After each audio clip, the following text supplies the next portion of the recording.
Бүгін мен сіздерге Joy ароматын ашып, иісін көріп, сіздермен бірге ашып тамашалағым келіп тұр.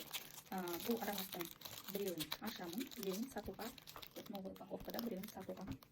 Бұл ерекшелігі, ол әртүрлі тілде, қуаныш деген сөзді әртүрлі тілде жазған. Соның ішінде міне қазақ тілінде де қуаныш деп жазған, Қытай тілінде жазылған, яғни әртүрлі тілде қуаныш деп жазған. Бұл ароматтың ерекшелігі, яғни нейро аромат, яғни адамның нейроталшықтарына әсер ететін аромат ретінде белгілі.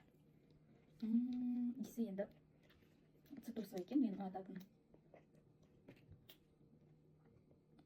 Сіздерге қалай жеткізсем екен, иіс керемет.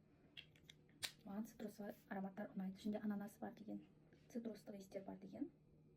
Мексикадан шыққан екен, өте иісі күшті. Неше миллилитр? 50 миллилитр. Өте күшті аромат. Мында Joy деген аромат. Коробкасының өзі қандай керемет. Адамға қуаныш сыйлайды. Адамның дофамин бөлуіне, адамда жаңағы дофамин гормонының бөлуіне әсер етеді.